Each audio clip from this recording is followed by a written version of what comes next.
Trinity of Trepidation by Bob Nagle. Read by Chris Nagle. The neighborhood of my youth, unbeknownst to me, was the determining factor of my subconscious assimilation into the ableism of what I call the Trinity of Trepidation. The Trinity is maintained and is comprised of the police, the inquisitors. Second is the judiciary, who decides in conjunction with psychopathologists that have the ultimate authority via psychiatric evaluation to incarcerate and apply conservatorships and guardianships. Finally, the penal system is the provider.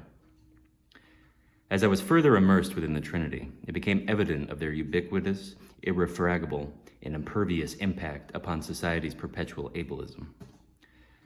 My home was nearby the Northampton State Hospital that possessed a spine-chilling siren that signaled, as I was told, a mental patient had escaped. Even with episodic memory impairments, that vivid echo from the past elicits my neighborhood's scuttlebutt to vilify Northampton State Hospital patients as degenerates. Bipolar was initially labeled as manic-depressive insanity. In 1968, illness replaced insanity, but simply revising the jargon has unaltered the able-minded misconception and exasperated the presumption that living with bipolar is a life of impropriety. Throughout the ensuing decades, the Northampton State Hospital was deinstitutionalized. Correspondingly, my new neighbors perpetuated the stigmatization and immutable viewpoints of their predecessors. That became obvious after prevailing over self-stigma and being forthright concerning living with bipolar disorder. Divulging living with bipolar to my neighbors instantaneously via partnership of prevaricators identified me as a malefactor, ostracizing me in the neighborhood I lived in for half a century. That turpitude set into motion my compulsory participation within the Trinity's care pathway for bipolar individuals whose vanguard are the inquisitors, the police. When the Trinity's inquisitors are dispatched to police-involved maintenance response for misdemeanors like trespassing, it is imperative that the inquisitors focus on obviating and de-escalating incidents, but are confronted with obstacles.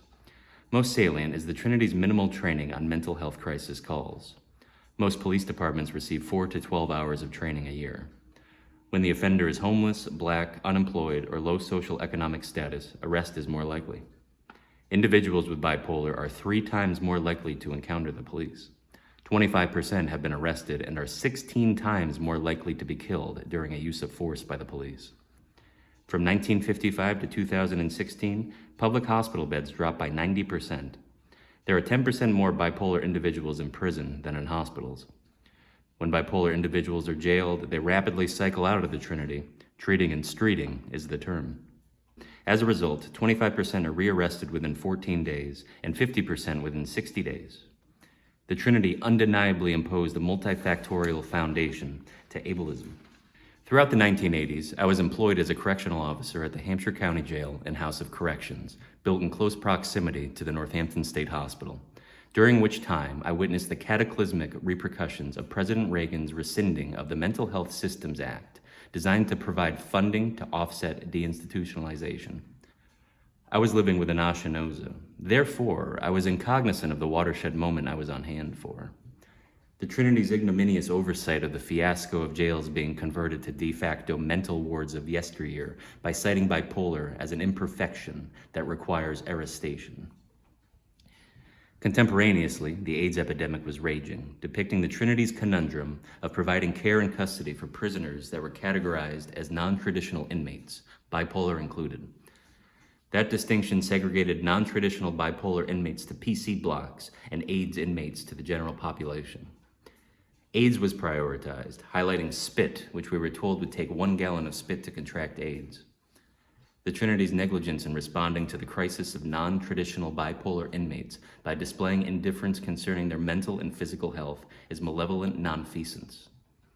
Regrettably, the suicide rate for bipolar inmates is 30 times higher than able-minded prisoners. The Trinity's maltreatment is underscored by their common lament: no funding for mental health support programs, medications, and psychopathologists. As a correctional officer, I dispensed medications, resulting in a source of disputation that could result in altercation. A tutorial disseminating the definition of Nagle noza in mental illness would have been vital.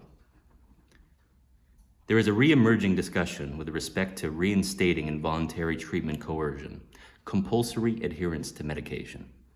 This ahistorical philosophy of persecution by the Trinity is a dereliction of duty and disinvestment in mental health reform. Again, privation, the Trinity's irrefutable regression to the 19th century, is demoralizing. 5 decades and the only headway was the movement of the location of deprivation. The Trinity's care pathway relies on the narrow-mindedness of the able-minded, ableism, and the very trepidation the Trinity generates by backtracking bipolar reform, which ultimately suppresses personhood by the dehumanization of treating and streeting. Thank you.